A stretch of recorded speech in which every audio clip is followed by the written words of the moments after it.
Bulan ini yang bertemakan peran pencatatan keuangan bagi UMKM, saya buka. Apanya atau rugi sehingga nanti di situ baru dikenakan pajak. Memang nanti ujung-ujung kalau Bapak Ibu sudah gede usahanya itu nggak boleh lari dari pajak Pak Bu. Itu wajib kita bayar karena pajak itu memang membantu masyarakat kita untuk kesejahteraan ya. Nah kemudian ada label, nah ini juga satu masalah. Kebetulan tadi bukan topik kita, tapi ini ada 4 hal yang dikemukakan oleh Bank Indonesia. Itu dari survei mereka itu ada 4 hal yang menurut mereka dalam kendala yang dihadapi oleh UMKM yang ada di Aceh. Jadi label termasuk salah satu. Kalau saya lihat ini label-labelnya udah bagus. Pak Eka ingat itu. Ibu mau maklum katanya Bu. Ibu Yanti ya. Ibu produknya apa Bu? Oke. Iya, oke. Bu, kalau menurut Ibu itu Ibu masuk jenis usaha yang mana Bu? Itu ada 3 Bu.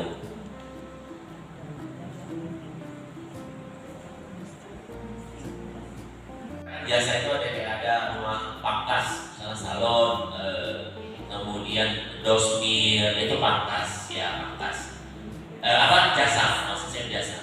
Jadi usaha jasa, kemudian ada dagang. Kalau dagang beli barang dan langsung jual, atau jual barang yang tidak merubah bentuknya.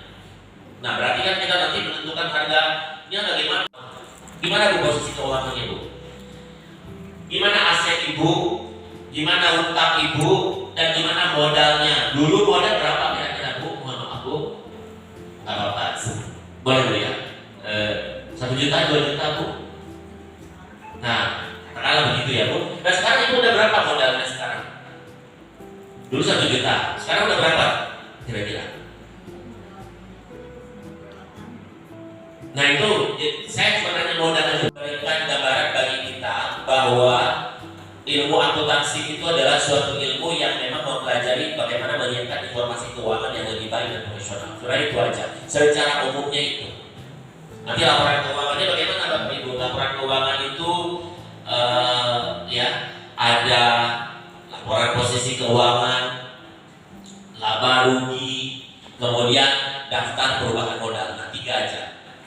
Kalau perusahaan besar itu mungkin banyak ya, kayak PLN itu entah ada arus kasnya lah, entah ada ekuitas dan macam-macam. Tapi kalau kita nantinya cukup ini aja. Kalau laporan neraca kita buat nanti. Yang kita coba buat nanti ada contoh usahanya. Kemudian laporan laba rugi ini yang paling penting, karena laporan laba rugi ini kinerja minimal Bapak Ibu mencatat laba rugi. Tapi alangkah baiknya kalau bisa menunjukkan posisi keuangannya, begitu. Nah kemudian daftar perubahan modal. Nah ini penting. Jadi untuk melihat perkembangan usaha kita, ya di tengah-tengah sekarang teknologi yang berkembang ini sekarang digitalisasi sistem marketing dan sebagainya itu ini menjadi satu tantangan Bapak Ibu. Kalau Bapak Ibu ingin mengembangkan usaha, kalau nggak tahu bagaimana laba rugi nanti itu akan menjadi kendala. Baik. Kemudian tahap yang paling penting itu adalah pencatatan. Ya. Saya ada buat kode merah itu sebenarnya itu kalau Bapak Ibu pakai nanti di Excel ya. Misalnya di Excel itu kita ya karena itu pembukuannya Bank, bukan pembukuan kita gitu. Sebenarnya kalau yang paling penting nanti itu yang otaknya itu adalah pengeluaran pemasukan dan pengeluaran kas kita. Jadi kas itu uang. Jadi itu yang paling penting itu sebetulnya. Cuma nanti ada kaitannya, jadi kas ini keluar kemana, masuk kemana, itu saja. Jual kacang lah. Jual kacang berarti duit masuk kan? 10.000 catat. Kas 2.000 duit depan. Satu lagi Bu apa yang kira-kira? Barang betul berkurang. Nanti di dalam kartu stok kita itu ada kartu stok pencatatan. Kalau perusahaan dagang baru ada kartu stok ya. Tapi kalau misalnya perusahaan jasa dan perusahaan dia itu kartu stoknya beda dengan perusahaan dagang. Kalau berdagang kan kita nggak berubah produk, jadi kartu stoknya satu gitu. Nah, kalau tadi itu berarti Mbak Ibu jualan kan, berarti kan penghasilan Bu. Iya, bukan modal, penghasilan nambah, laba. Iya, belum ke laba, karena laba beda, pendapatan atau penghasilan beda dengan laba. Laba itu proses akhir dari penghasilan setelah kita kurangi biaya. Nah itu dia. Kalau dia penghasilan, toh penghasilan, jadi itu nggak ada kurang-kurangnya kecuali ibu diskon. Nah, kalau ibu diskon itu kurang penghasilan. Laba otomatis berkurang, tapi bukan sebesar kita diskon. Kenapa? Karena kalau penghasilan itu nanti yang berhubungan dengan penjualan kita, ada biaya-biaya yang harus kita kurangi. Nah, termasuk kalau ibu jual barang, berarti harga pokok barang itu termasuk kita kurang dari penghasilan. Makanya penghasilan harga pokok itu salah satu poin itu dianggap sebagai biaya kalau di dalam ilmu keuangan. Jadi biaya barang kita. Nah, kalau ibu beli ini harganya 3.000, kita jual kan 4.000 ya Bu ya. Kita diskusi biar detail gitu, biar ibu dapat keuntungan yang sebenarnya berapa. Setelah keuntungan ini nanti labanya dapat kita potong. Jadi tadi itu ada, berarti ini jual 4.000, kurang ibu harga pokok ibu beli 3.000, kemudian nanti listriknya 100, kemudian transportasi juga semua. Cuma labanya padahal Bu, jadinya cuma 200 perak laba kita. Yang 200 itu menambah modal. Jadi bukan modal kita yang tadi itu 3.000 itu, bukan itu ya.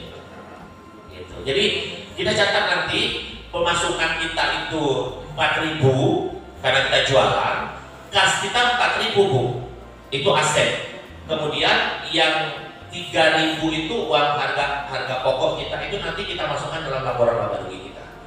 Nah, laporan posisi keuangan dari perusahaan, contoh kas, piutang, gedung, mesin, tidak. Kemudian persediaan barang dagang itu kas, aset itu harta kita. Nah, kemudian ada hutang. Nah, hutang. Jadi kalau nanti ibu bikin dalam sistem akuntansi harus sama Bapak Ibu, kiri kanan. Aset harta kita itu mencerminkan hutang sama modal. Kalau ibu nggak ada hutang berarti semuanya modal. Jadi seperti itu. Jadi berkurang kita kredit. Nah ini konsepnya begitu. Di hutang juga gitu. Di hutang berarti ibu jualan ada orang hutang sama ibu kan. Nah berarti ibu begitu ibu jualan nanti akan ibu akui piutangnya itu misalnya dia beli barang tadi dia akan masuk ke kredit. Kemudian kalau dia berkurang itu kita debit. Artinya dia rugi kalau modal itu. Atau ibu melakukan pengambilan pribadi. Itu sering pribadi itu orang nggak catat, kadang ya nggak ingat itu kan modal itu berpengaruh sekali Bu. Itulah yang membuat berkurangnya modal ibu itu kadang-kadang dari pribadi gitu. Kemudian perlengkapan bahan habis pakai, biaya penyusutan aset tetap, nah, itu masuk semua adalah biaya. Jadi ini kalau biaya bertambah itu kita debit, kalau berkurang kita kredit. Ya. Tapi Bapak Ibu ini konsep aja, nanti nggak usah pusing-pusing. Nanti saya kasih contoh senilai 10 juta ke kas sebagai setoran modal awal. Kan makanya semua usaha Bapak Ibu kan mulai dari sini ya. Dari itu salah konsepnya. Jadi harus dibalik lagi ke dulu. Kalau dulu masih utang berarti anggap dulu bukan utang. Itu berarti modal 100%. Nah, dari mana Bapak Ibu nanti mengembalikan uang itu? Yaitu tadi Pak, kalau secara keuangan kita nggak bisa memang menganggap itu hutang. Jadi nggak boleh kita bebankan kemari. Itu nanti ngambilnya setelah laba aja, laba nanti diambil aja dari duit kas. Itu udah habis. Jadinya itu yang penting duit laba itu disisihkan buat pengembalian modal. Jadi ya ditunggu dulu ya berapa lama kalau kita pinjam uang di bank berarti apa udah betul nih berarti dari bank. Gitu. Kemudian tanggal berapa lagi kita lihat di sini. Oke. Berapa kira-kira Bu? Labanya? Berapa? 2.300.000. 2.300.000. Dari mana Pak? Itu sampai tadi 10 juta. 10 juta kurang 12.300. Itu 10 juta modal. Jadi beban. Nah itu Pak Bu yang kita selalu kalau bisnis kita kelupaan yang kayak gini-gini sehingga nggak dapat untung yang sebetulnya. Ini belum lagi ngitung kalau perusahaan biasa dia nggak ngitung harga pokok barang karena dia tidak ada barang yang dia jual atau dia tidak. Jadi kalau jajan anak atau belanja rumah atau jajan anak, ini masuknya di sini taruhlah 200.000.